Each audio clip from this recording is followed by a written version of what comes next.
Welcome to these Business Day Dialogues live in partnership with the Konrad Adenauer Stiftung and Accountability Now. I'm Joanne Joseph. Great to be with you today. As you're aware, the country goes to the polls on the 1st of November to vote in the local government elections. And ahead of that, we're having an important conversation today about politics to end corruption.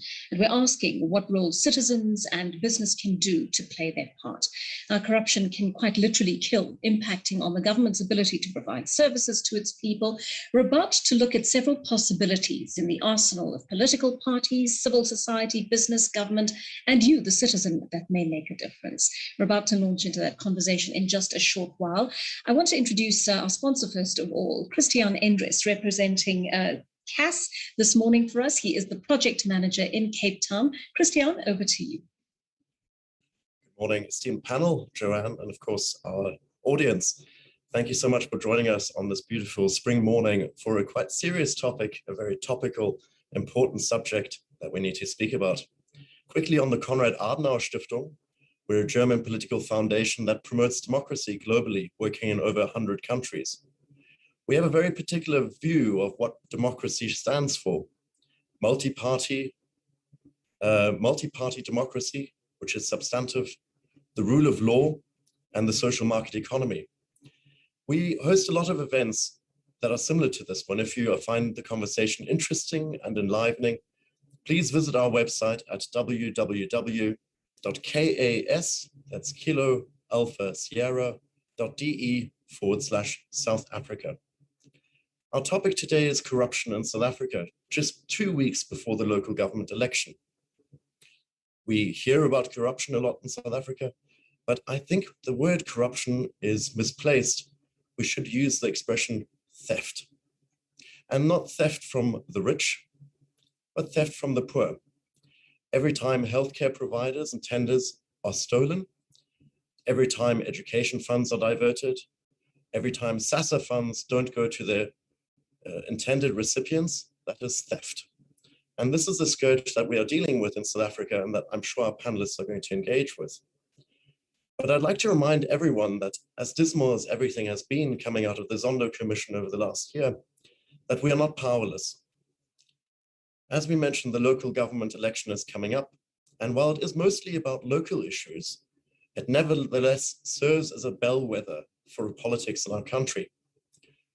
In April, Cyril Ramaphosa admitted at the Zondo Commission that it was the pressure of losing voters that made the ANC start its reform drive.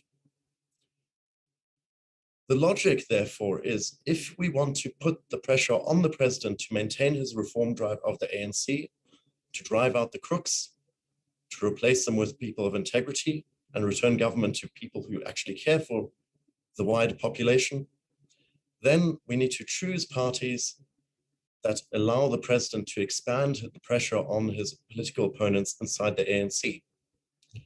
We have very credible options of what to do in order to fight corruption, which have been proposed by the IFP in Parliament and also by the DA in a recent private members bill. So we're thrilled to have President Schlabisa of the IFP here to talk us through their political proposals. We're also thrilled to have Paul Hoffman of Accountability Now, who has put together a law, an amendment to the Constitution, which would serve to fight corruption. And then finally, I hope that Bonang Mohale will give us the business perspective on why corruption is causing a cardiac arrest of investment in the country, which is worsening our situation day by day. So I thank you, and I look forward to a lively and interesting discussion. Back to you, Joanne.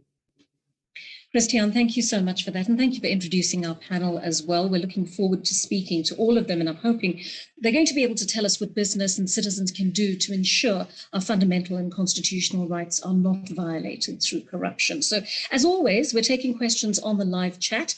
Tell me who you want to address your question to. I'll do my best to pose that question to them a little bit later on in the session. Now, I want to start off with just a basic generic question, and perhaps Bonang, I can ask you to start off on this note. We've seen a massive amount of lip service paid to fighting corruption in the country. Just a brief response from each of you on whether it is actually being borne out by results, Bonang. In fact, 27 years into democracy, corruption is increasing. And for us as a business, of course, we have got no interest in party politics, but we recognize that politics determines economics. So the thrust of our conversation as business is that people died for us to be free. Died so that we have this franchise, and we must never take it lightly. We must never be lazy not to realize the power, the force, the impetus that has been bestowed on us by our forebears. Because a people that continue to elect corrupt politicians, imposters, thieves, and traitors are not victims, but accomplices. Therefore, moving forward, we need to know that politicians work for us, not the other way around. Especially as business, we are an important stakeholder, civil society even more so. Therefore, as I conclude, the price of liberty is constant vigilance. We dare never go to sleep. Thank you. Mr. Mohale, thank you for that. And I think you've certainly set the scene for some of the conversations that we are going to have in the next hour. Advocate Hoffman, let me ask you, do you agree with Mr. Mohale's assertion that corruption has increased, if anything, despite the fail-safes that have supposedly been put in place to prevent it? Yes, I think that it is so, Joanne, that corruption has increased in spite of the end of the Zuma era, and in spite of the promises of the new dawn, which has not yet broken over South Africa. The pandemic has a lot to do with it. A lot of procurement is required on an emergency basis during a pandemic. And we have seen that more than 10% of the public money voted to dealing with the pandemic has in fact found its way into the back pocket of kleptocrats and cronies of kleptocrats. So the problem remains a scourge, and it does threaten the viability and future of South Africa as a constitutional democracy under the rule of law. Mr. Hlabisa, what's your take on this? Just unmute yourself, please. South Africa is a great country with great people, with a brighter future. But it is upon the people of South Africa to save our country as corruption is taking down our beautiful country. It is up to the people of South Africa to liberate themselves. Yes, we got the political freedom, but economically, we remain not equal. What has made things worse is corruption. And the people who are deep in the corruption is the government of the day. Wherever you go, you find a common factor. And it is up to the people of South Africa that whenever it is time to elect the representatives, either at a local government level, someone whom you know has a bad track record as an independent candidate or belonging to a particular party, and the party whose reputation has been overturned by corruption and literally doing nothing tangible to deal with corruption, up until a stage when the people of South Africa will, in majority, stand up and say no to a corrupt political party, no to corrupt individuals who stands as independents. That is when we will open the doors for our bright country, for our children, and for us to live a happy life. Mr. Mohale, I want to start with our responsibility as the electorate, because you touched on that when we opened, and you spoke about, or you alluded to people voting for corrupt parties or individuals when they know very well what the reputation is or what the allegations may be surrounding that person? What responsibility do we first of all have as the electorate to do the right thing, to do the ethical thing in terms of the way we vote?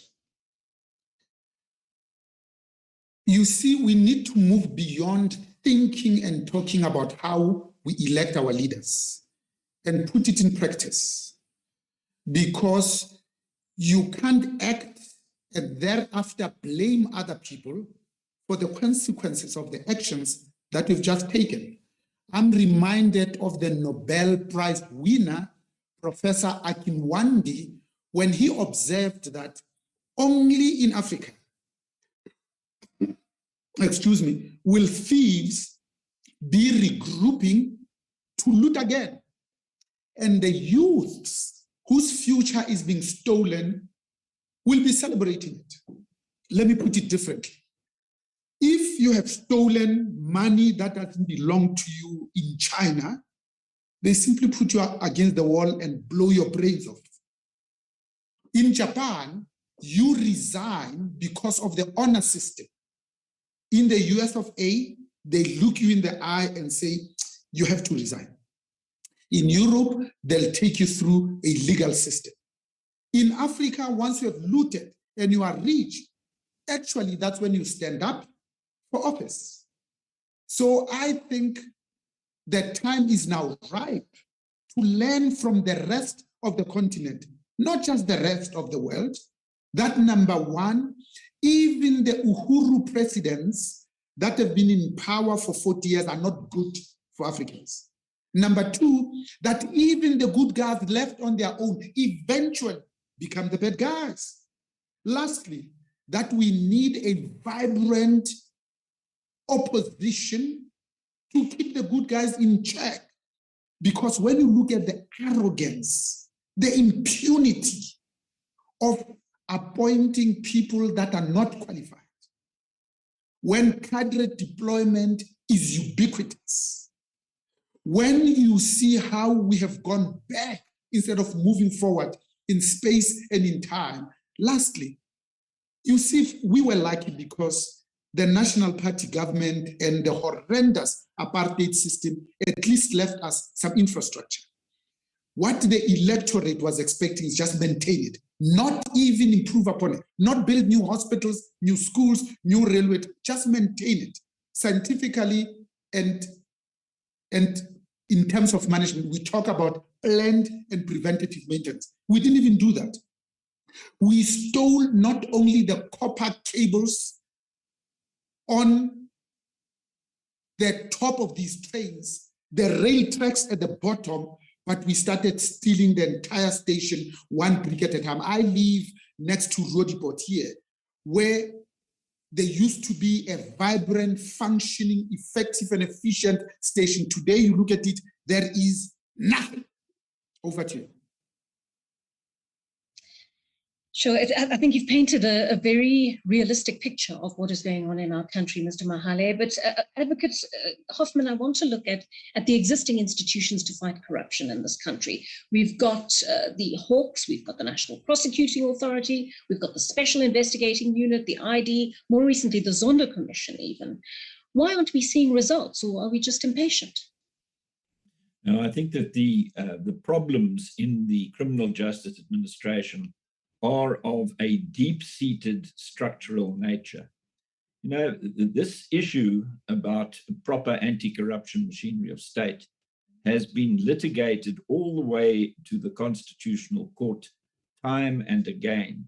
And the Constitutional Court has laid down 5 basic criteria for the anti-corruption machinery of state. It has to be what we call STIRS compliant. That is the acronym for the 5 criteria. The first is that specialized unit is required, not a general priority crimes unit, which is what the Hawks are, but specialists who deal with the corrupt and with nothing else. Those specialists need to be properly trained. That is the T in STIRS. The Scorpions were sent to the FBI and to Scotland Yard to learn their trade. It hasn't happened since then.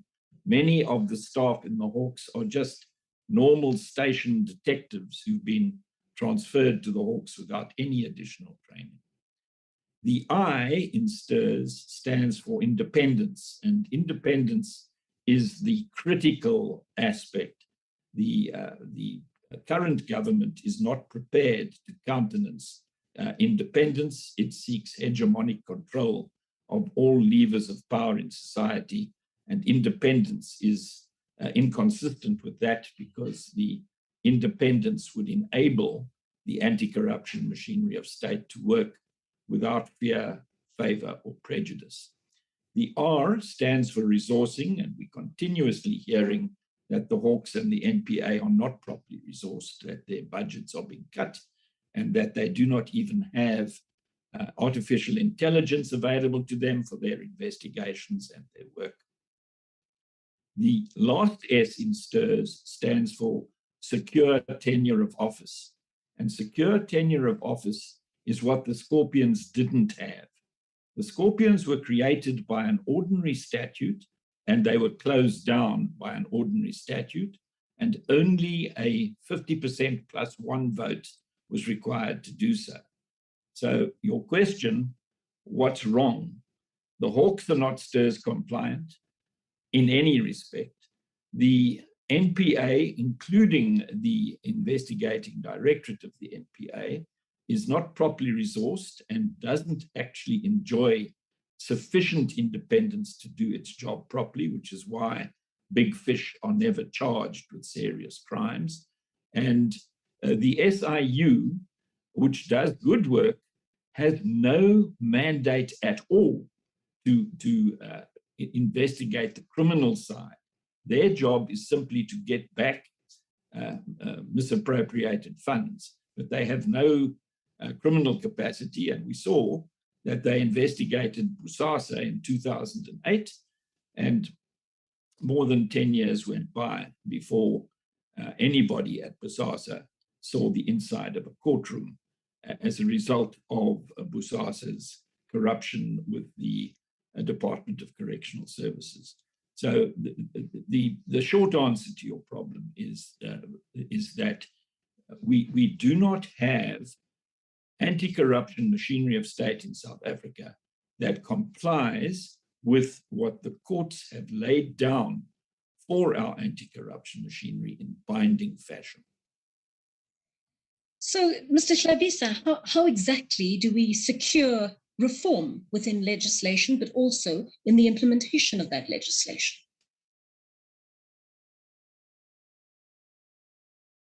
Just unmute yourself, please, Mr. Hlabisa. Thank you. The first thing that we need to do as a country, there is a saying which says, the fish rots from the head first. If we have the wrong people in power, whatever dream of legislation as the people of South Africa we can hope for, it will not help the people of South Africa, because at the helm of the government, we will be having people who are not keen or eager to crack down corruption and crime. We have so many revelations from the Zondo Commission. There are so many people who are implicated, but there is no arrest. Therefore, whatever legislation that can be done, but it should begin by removing the thieves who are in charge of our country. It is very unfortunate. You go to a local government, huge amount of corruption, provincial, national government, the whole government system is infected, but clearly there is one common denominator at whatever level you go, which is heavily involved in corruption. Once people have made a firm decision to crack down the thieves and remove them the position of authority and elect people they can trust people who have demonstrated integrity, people who have a track record of good governance, then we can start and saying, the next thing, let us deal with our legislation. Let us make laws that deals with crime, corruption. Let us establish structures, as the IFP made a proposal that there must be a Chapter 9 Integrity Commission. That commission will be able to combat, to investigate, and prosecute high-level corruption. But under this existing government, you can't have that integrity commission because they know it will arrest them.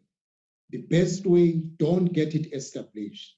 So now, whatever legislation that you can think of that can bail our country from the crisis in which we are will be irrelevant and immaterial under the existing government. So we need to say, first things first, remove corrupt people with a track record, the political party, because there is a name tag in a political party of corrupt. Wherever you find them, you will know there will be an amount of corruption. In whatever department at a government level, you know you will find corruption. So now, the citizens of our country should stand up now in November, in 2024, and then start implementing and making laws that will change our country, will fight head-on corruption, and start to build a new South Africa for us, and especially for our generation. Mr. Mohale, I mean, there was an ANC resolution made in August last year that called for specific legal reforms to deal with corruption. To the best of my knowledge, and I stand to be corrected here, I don't see that Cabinet has actually carried any of that out. What's your opinion on why Cabinet would ignore an instruction that came from the governing party? So even the president reiterated the need for a creation of a national anti-corruption agency. But nothing has been done. But there are 14 agencies that have already been created whose job it is just to deal specifically with corruption. We don't need any more. We just have to make the 14 that are already there to be effective and efficient. The reason why we are thinking of another is because you can kick the can down the road. In fact, this sixth administration has demonstrated beyond any shadow of doubt that it is comfortable to lead by commissions. We saw it at ESCOM, the single biggest systemic and systematic risk that this country faces. There were no less than 3 entities whose job it is to look at it, over and above the board and the Department of Public Enterprises. So we love commissions. But I think we need to accept that an anti-corruption agency it's like trying to get the turkey excited about Christmas. Because the people who need to capacitate it and resource it are the very same thieves that know that they'll be coming after us. The reason why Scorpions was dissolved is because it had the highest success rate in terms of conviction. So when they went to Polokwane, they said, we created you to look at white males that have been stealing from the days of apartheid. Now you are looking at us when we are stealing and we call it redistribution. That's why you need to be killed. That's the primary reason. You see, the reason why education is so important is because if you are educated, it's impossible for you to be fooled by politicians. Lastly, we talk about corruption, but actually what South Africa suffers from is worse than corruption. Because corruption by definition is opportunistic. What we have seen in the last 27 years, and we speak of the 9 wasted years, It's actually state capture. State capture is much more insidious, much more systemic, because it rests on 4 legs. Number 1 is about creating a shadow state. The decisions are no longer taken by cabinet. Number 2, in the interest of time, is repurposing the state-owned enterprises. Now we have more than 740 state-owned enterprises and state-owned companies. Number 3 is about replacing the good cops with the bad cops. How do you explain that in more than 324 municipalities, only now are we saying if you're a municipality manager, you must at least have a finance qualification? That's what we've been doing for the last 350 years. You can't sign off books unless you are a CASA. But that's what cadre deployment has done. The last pillar is you're now not satisfied with the 1.5 trillion that you stole through state capture in just 5 years. That's 2/3 of what Edward Kisvetter collects from SARS, from you and I. You now want to capture the national treasury, because national treasury is responsible for the biggest asset manager in the continent, called the PIC, with more than 2 trillion South African rands. Now you want to drink from the fire hose. Thank you. Advocate Hoffman, we know that accountability now has been promoting draft legislation that may effectively address corruption. I want to ask you in a moment how it differs from what's already in the legislation, but also to ask you to answer to Mr. Mohale's assertion that we actually don't need any more legislation, that it's already there. Implementation is the issue. Yes, no, I think that we do need more legislation. I must disagree with him on that point, simply because if the structure is not in place, the implementation of an anti-corruption strategy cannot happen. I do agree that 14 different institutions to fight with corruption is just an excuse to pass the buck around, and in effect, very little has been achieved on the anti-corruption front.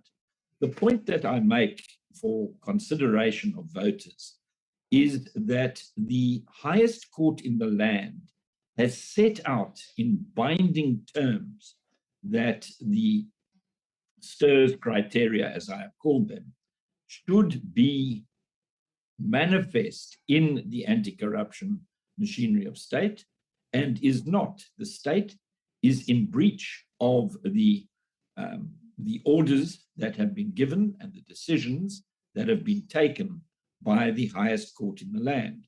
That is not the way to run a constitutional democracy under the rule of law.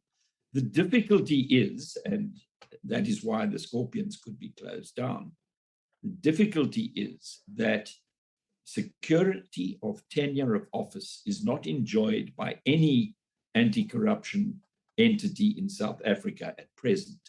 And unless and until that is addressed, which can be done by housing a single entity in a Chapter 9 institution dedicated to the tasks that the IFP has suggested in Parliament should be the tasks of that institution, we are not going to get any go forward in relation to the fight against corruption in South Africa being won. What we need is what the NEC of the ANC asked for, as you correctly pointed out, and which has not happened. There's some breakdown between an NEC resolution, which is normally regarded as the highest decision-making body in the ANC between conferences, and the way that the cabinet has instead elected to kick the can down the road and to seek to appoint an advisory council and all manner of delaying tactics. There's no need to delay. We know what the recipe is. The recipe has been set by the Constitutional Court, and that recipe can best, according to Accountability Now anyway, the best practice way of doing that is to create a new Chapter 9 institution which is STIRS compliant.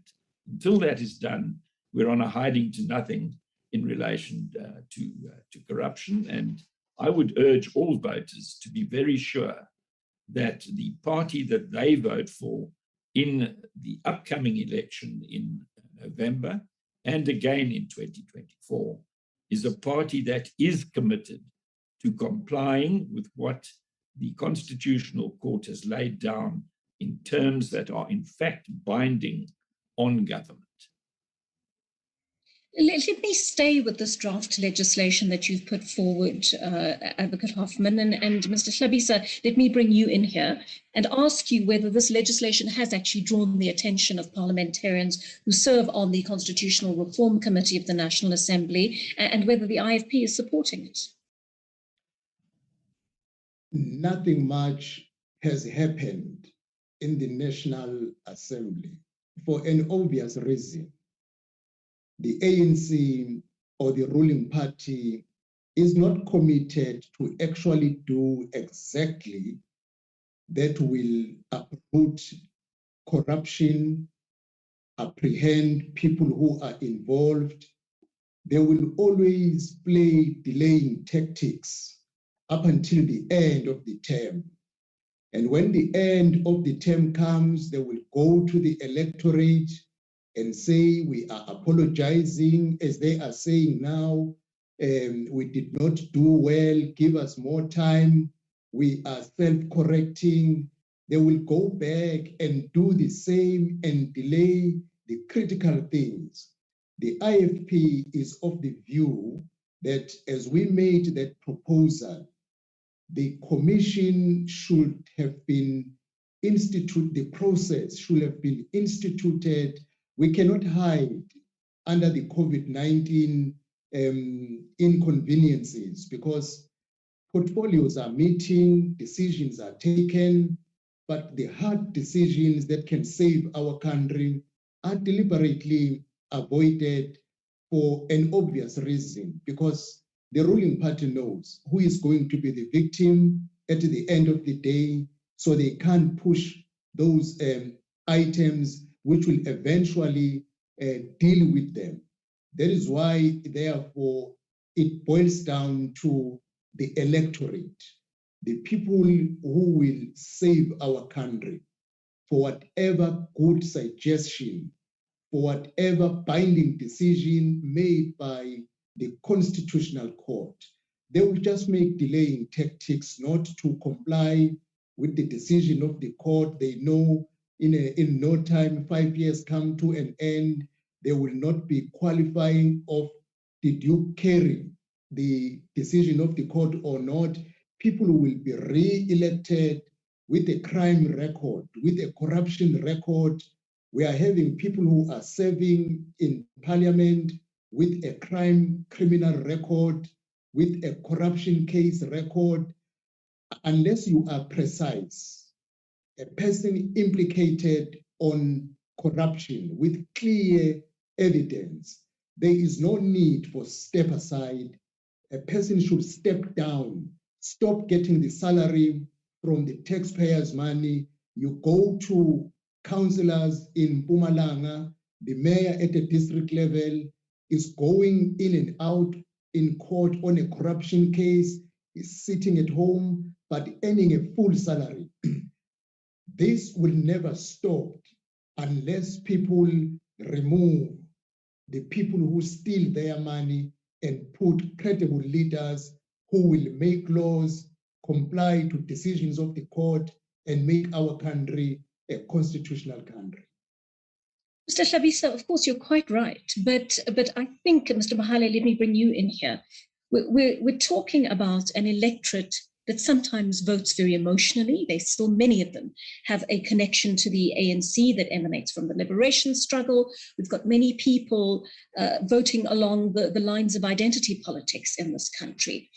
We've got many people who aren't ready to analyze the situation in a critical way and say objectively, this is the party that I'm going to vote for because these are the individuals who are going to work to root out corruption in this country. I might even argue that in the last few years, when corruption became entrenched in the country, that it began to be woven into the fabric of our society, compromising the ethics of our citizens themselves.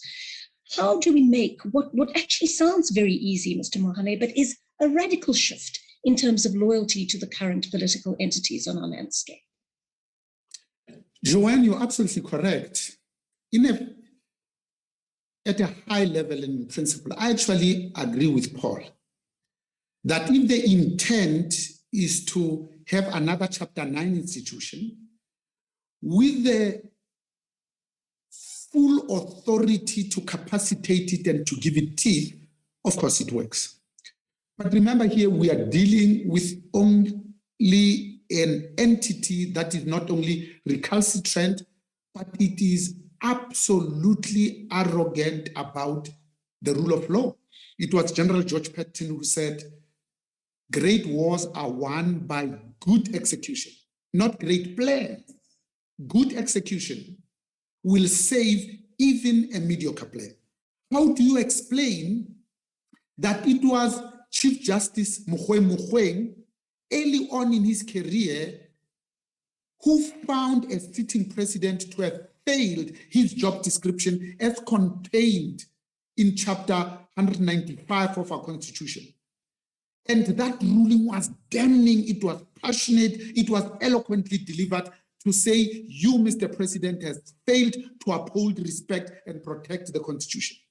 Immediately after that ruling, by the apex court, we had no less than 8 occasions where that sitting president survived motions of no confidence. Therefore, actually, when we wanted to go after thieves, even the ordinary criminal justice system should have ensured that these people are behind bars.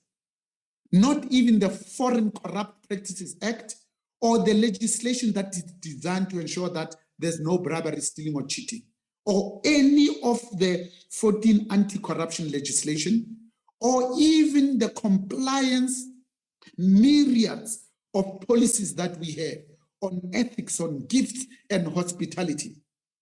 I think what you are saying, Joanne, that people are still voting on emotions, actually, we are going to be pleasantly surprised. In fact, history doesn't bear that out, because remember, 27th of April 1994, we were gifted with a 2/3 majority. Since then, the precipitous drop has been facing south.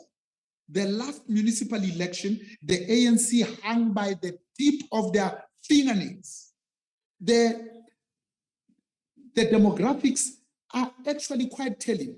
60% of the 60.1 million South Africans are 35 years and younger. These people have no emotions to people who spend time in Robben Island. They want service delivery. They see raw sewage in their own yards between the kitchen and the toilet. That's what they want to stop. In fact, this 1st of November election, I think, is going to yield some actually shocking results, because I think this will probably be laying the seeds for the foundation that will see this ANC-led government falling below the 50% mark. Because remember, the last local municipal election, they lost all the metros. That's 60% of the economic hub of this country. If that didn't give them a wake-up call, I don't know what will give them a wake-up call. Back to you, Joy. Well, Mr. Hlabisa, Mr. Mohale is saying some very interesting things there. I mean, but in my experience, in my municipality, for example, I've got a councillor who doesn't belong to the governing party, but has performed as badly as any other governing party councillor that I've had in my ward. And I would suggest that what makes this decision even more difficult for the electorate is that opposition parties have not provided them necessarily with an excellent set of candidates, alternative candidates, to vote for in these local government elections, Mr. Hlabisa? Yes, I will agree with you to a certain extent. That is why in this coming local government election, we did a groundwork in terms of the nomination process, and we have even caused our councillors to sign a pledge of which we will be monitoring them on a quarterly basis and any non-performing councillor, we will be at ease to show them the door and go back to the electorate that we are providing you with a new opportunity to elect someone who will truly represent you. But let me go to what Bonang said. The results will be very shocking after the 1st of November, because as we move around the country, many people whom we even know are loyal members of the ruling party, they confess that our hopes and dreams have been let down. We have been voting by heart for all these years. Now we are going to apply our mind in order to choose who is going to serve us better in the local government elections. And come 2024, the young people are very active in politics today. As Bonang has said, they don't have a bad history. They have the now, they are unemployed, there is crime, there is famine, there is no electricity. Even those who have electricity, load shedding is inconveniencing them. And all this boils down to the incompetence of the government. We can't carry on blaming apartheid. That is beyond 27 years. The people of South Africa, I am confident, they know what they want. And they are very clear. We have seen it in the by-elections. In the by-elections, the ruling party has been getting surprises. People not voting for the ruling party, rather choosing, in most cases, the IFP or the DA. And they will be increasingly doing that because the ruling party has failed our people.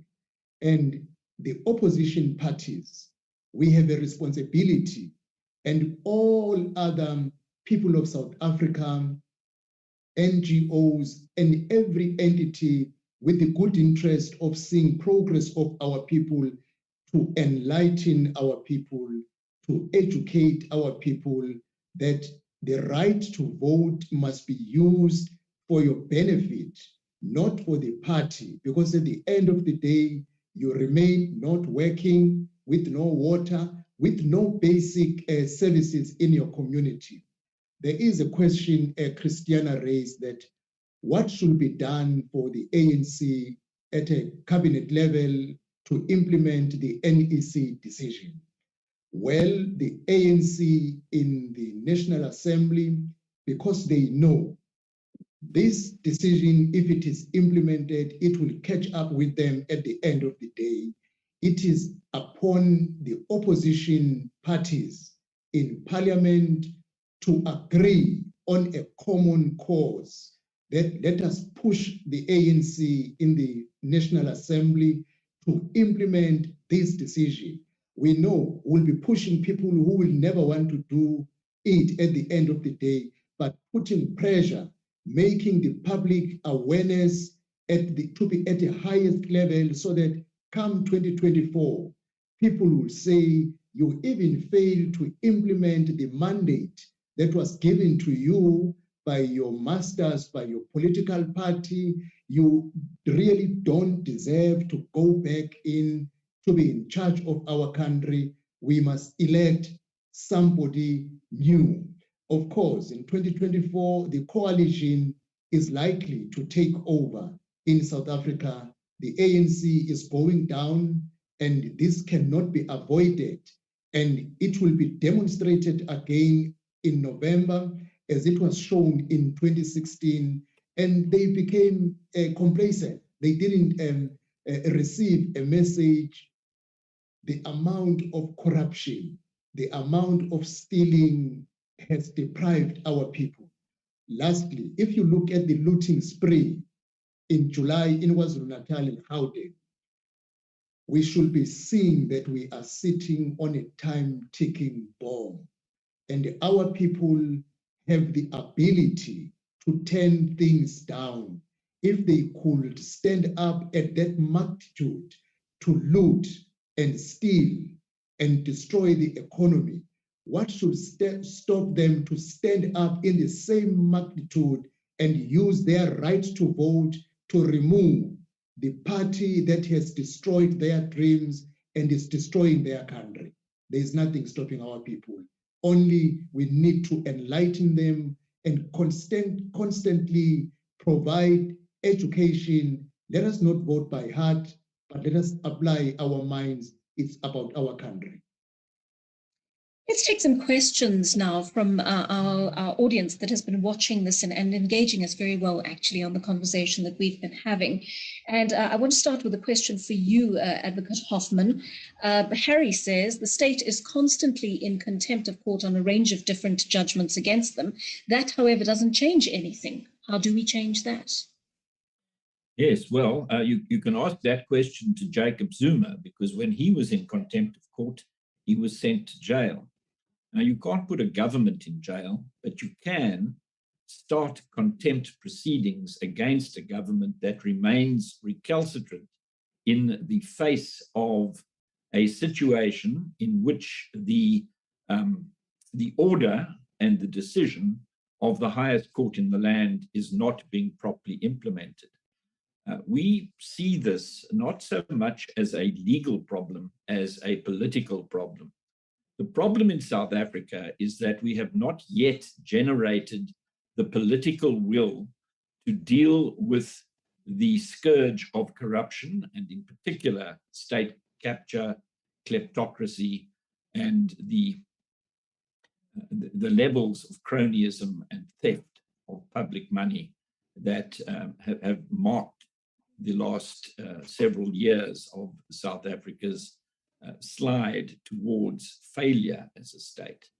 So if we are unable between now and, I would suggest, the State of the Nation address, which will come in February next year, to persuade the cabinet that the ANC's NEC resolution and the proposals by the IFP and the draft legislation and constitutional amendment which have been put up by Accountability Now for discussion, if all of that is not generating any go forward, then, to answer Harry's question directly, the way to deal with that is to go back to the court, just like the Zondo Commission went back to the court, and have the government tested on its compliance with the orders that were made in the Glenister cases,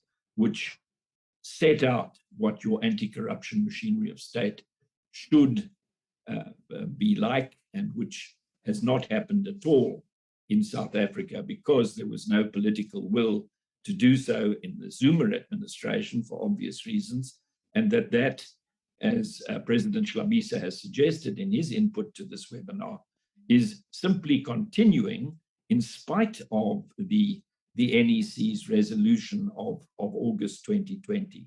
So the strategy that Accountability Now is following is that we will continue for the rest of this year and the early part of next year to seek to take the horse to water and to get the debate going on the introduction of the reform of the criminal justice administration that will capacitate, enable the criminal justice administration to deal with grand corruption. But if that doesn't work, the next step is to start contempt proceedings in the Constitutional Court. Say, judges, here are the criteria that you set out for anti-corruption machinery. Here is what the current administration is doing about it. Here are the efforts that have been made by the IFP, the DA, and other political parties to bring about reform. Nothing has been done. The government is in contempt of the orders made, setting out the STIRS criteria. We want the government to be held in contempt. We want a mandamus ordering the government to attend to the proper implementation of the decisions of the Constitutional Court. That's how you deal within a constitutional democracy under the rule of law, that's how you deal with a government that seeks to continually paint outside the lines of what is consistent with the Constitution as interpreted by the Constitutional Court. Thanks, Advocate Hoffman. A question from Zach. Mr. Mohale, this one is for you. Is it viable for government technocrats to be recruited from the private sector, people with skills who need to be held accountable but also are rewarded for good performance? The answer to Zach is not only is it viable, it's critical, it's needed, because remember the private sector can spell project management to deliver mega projects on time, on budget, and in full, when most governments in the world can't even do that basic. In fact, South Africa is a good example. We built Midubikusile Ingula. The cost has trebled. The time has quadrupled. We still don't have the 9.6 gigawatt that we're expecting from just Midubi. And this has been going on for 14 years. Put differently, we experienced rolling blackouts in January 2008. That is 13 years ago. Up until today, we still have not fixed it. Hence, we are suffering from the lowest levels of confidence, hope, and trust since the Second World War. So if you run a business, you know that it's rumor and speculation that drives the share price. If we want to drive the share price of South Africa, we need to send a message that says we are open for business to be able to attract foreign direct investment that will be fronted by domestic direct investment. Two last thoughts. You see, if we accept that protest is the language of the unheard, in South Africa today, we have a minimum of 7 protests a day, every day. And if we also accept that we all begin to die the day we are silent about things that matter, I think we've been given a powerful voice on the 1st of November. Let that voice reverberate loudly as to how we feel about the South Africa of Rolihlahla, Nelson Mandela's dreams. Joanne. Thank you, Mr. Mohale. I'm going to put this question to you, Mr. Hlabisa. It's from Anne, who says, all politicians start off with good intentions, but soon they realize they will be off the ballot sheet if they don't play the game. This applies to all political parties. How do we change the game? Yes, it is true what the question is saying. What we also need to do, we need to invest on education to our youth as a country. Because if you have politicians who have nothing else that they can do except to be voted in, they will easily get corrupted because they know, should my term of office ends, I am back to the streets. But if we invest more on education so that whoever becomes a councillor, a member of parliament, either provincial or national, is not someone who is just desperate, but is someone who is educated enough. An educated person is not easy to corrupt because he or she knows the consequences. That should I do this, the criminal justice is operational, what will be the consequences?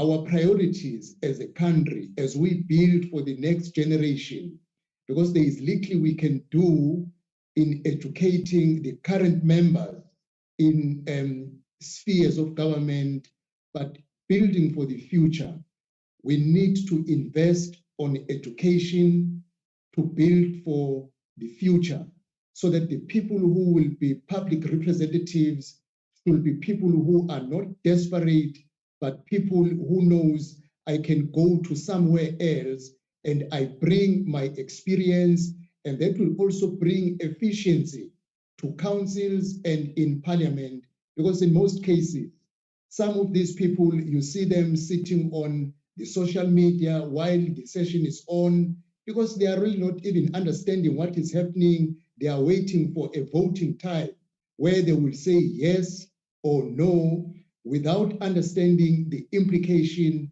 not questioning the decision that is being taken, not questioning why are we not implementing a particular resolution. Most of them are not interested. Education plays a major role.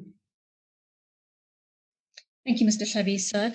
Here's a really simple question from Matt, but I think a really good one. And I'm going to ask any of our speakers on the panel who would like to respond to this to answer, please.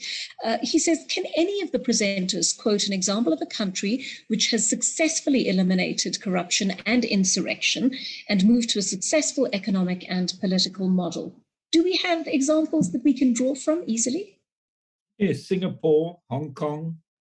It really is a question of political will rather than legal structures. But the Anti-Corruption Commission in Hong Kong turned that island into from a highly corrupt society into a powerhouse of the economy of Asia, simply by having independent anti-corruption fighters on the roll. In Singapore, the government is based upon merit, honesty, and pragmatism. And Singapore has a similar anti-corruption commission, which has worked to cut down the amount of corruption in Singapore to such an extent that at a stage when South Africa was a modern and thriving economy and Singapore was a swamp, they've turned it around, and Singapore is now one of the major economic hubs of Asia.